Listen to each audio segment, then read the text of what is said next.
मेरे प्रिय साथियों, हमारे चैनल में आप सभी का दिल से स्वागत है। दोस्तों, आज का हमारा विषय है कि 7 चक्र कौन से हैं और वे कहाँ स्थित हैं और उनमें कौन से देवी देवता निवास करते हैं। संगीत और कौन से तत्व किस चक्र का रूप हैं। नमस्कार दोस्तों, चलिए आजकल ज्योतिष से शुरू करते हैं। तो सबसे पहले हमारे देवता इसमें है, यानी चक्र मुख्य है। इससे पहले हम अपने शरीर के अंदर 5 कर्म इंद्रियों के बारे में बात करते हैं। 5 ज्ञान इंद्रियां हैं और 4 सूक्ष्म इंद्रियां भी हैं। पहले हम उनके बारे में जान लेते हैं।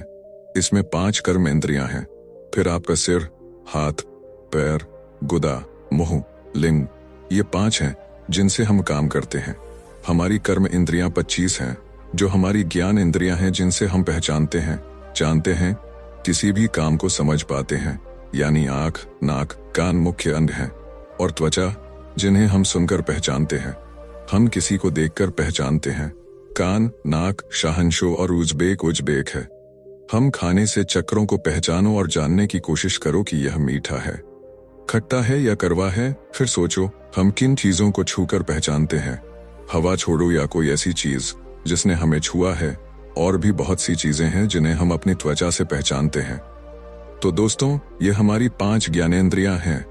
अब हमारी 4 सूक्ष्म ज्ञानेंद्रियां हैं। मन, बुद्धि, चेतना, अहंकार, ये हमारी सूक्ष्म ज्ञानेंद्रियां हैं। अब हमारे पास चक्र हैं, हम उनके बारे में जानते हैं। पहला चक्र मूलाधार चक्र कहलाता है, जिसे मूलाधार चक्र भी कहते हैं। इसका मंत्र मूलाधार चक्र है और हम इसे कमल के नाम से भी पुकारते हैं।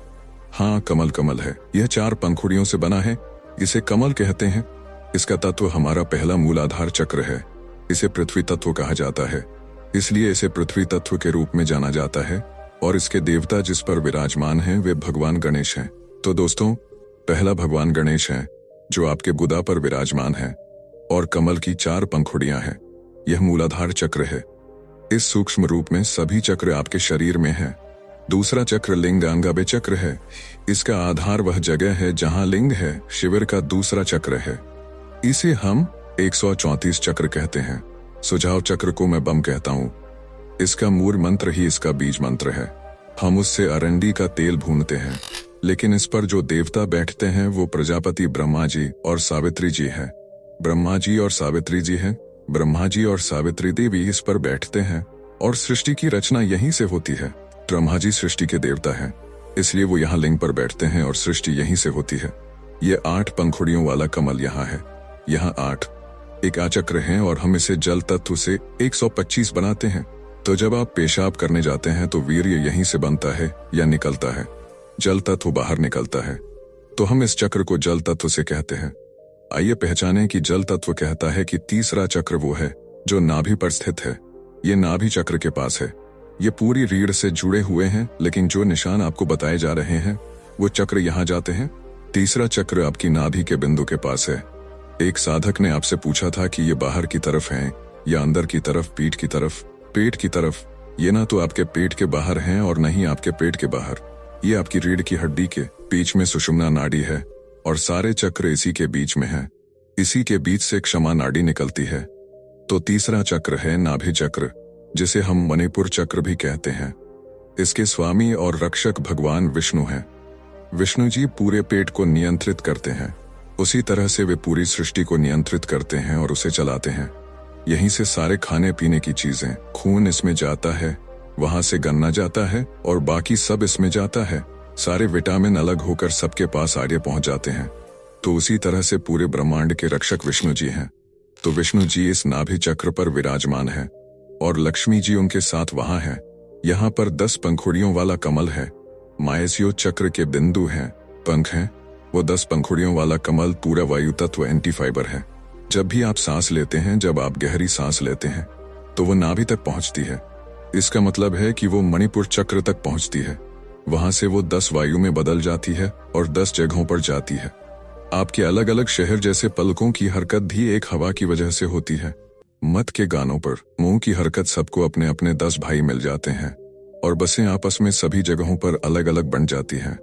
अगर आप कोई खास जानकारी मांगते हैं, पूरी जानकारी चाहिए, तो हम उस पर एक वीडियो बनाएंगे। ये सभी 10 पक्ष कैसे काम करते हैं और धनंजय इस तरह से सभी पहलुओं का नामकरण होता है। उसके बाद नाभि में जाता है, फिर वहां पर एक ऊंचाई चक्र होता है उसका हृदय चक्र, इसको अनाहत चक्र भी कहते हैं, हर चक्र को भी कहते हैं। तो यहाँ अहंकार का स्वरूप है और इसका बीज मंत्र मध्यम फाइल है और इसको देने वाला है। इस चक्र पर भगवान शिव और पार्वती निवास करते हैं और ये 12 पंखुड़ियों वाला कमल है, 12 रेखाएं हैं और इसका तत्व अग्नि तत्व है। मैं आपको अपने शिव और पार्वती कहता हूँ जहाँ पर वो हर चक्र पर निवास करते हैं। इसीलिए जब भी कोई अग्नि में निवास करता है तो शिव क्रोधित हो जाते हैं। अब ये चीजें 8वें चक्र से पहले हृदय में उत्पन्न होती हैं और वहां से अग्नि का विरोध माना जाता है।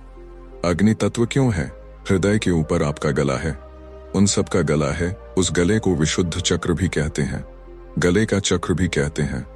हम इसे गले का चक्र भी कहते हैं। यहाँ इसे अग्नि के नाम से पुकारते हैं। इसका बीज मंत्र है और यहाँ पर 16 पंखुड़ियों वाला कमल का निशान है। 16 पंखुड़ियां हैं। यह विटामिन की तरह है और इसमें जो देवी निवास करती हैं वह आदिशक्ति हैं। हमारी आदिशक्ति यहाँ इस तीसरे चक्र संगीत पर मौजूद है। इसीलिए सभी आदि शक्तियों की आवश्यकता है। दिव्य भी यहाँ बोलते हैं, तभी तो हम जो भी बोलते हैं वह यहाँ से आता है। इसलिए हम सरस्वती माँ कहते हैं।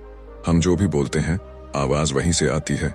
इसलिए ये सभी देवी देवता भी ज्योति हैं, वे हमारे गले पर हैं। सभी दिव्य उसी आदि शक्ति का रूप है जिसे हम यह भी कहते हैं।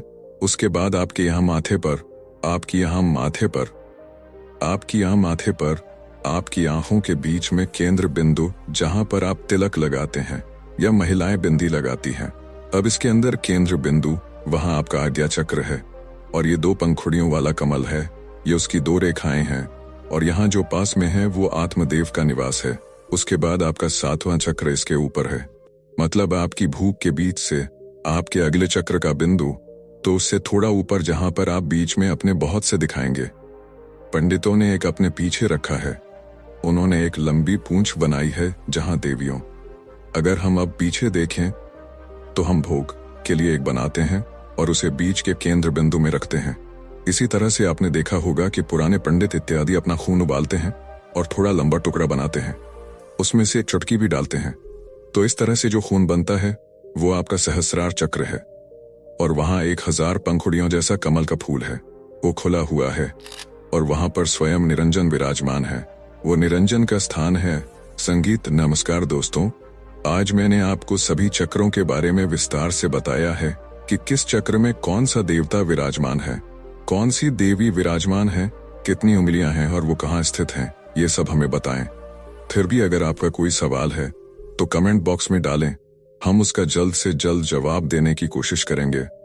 तो दोस्तों, अगर आपने चैनल को सब्सक्राइब नहीं किया है तो कर लें ताकि आपको समय समय पर ध्यान के बारे में बहुमूल्य जानकारी मिलती रहे और आप ध्यान के मार्ग में आगे बढ़ सकें।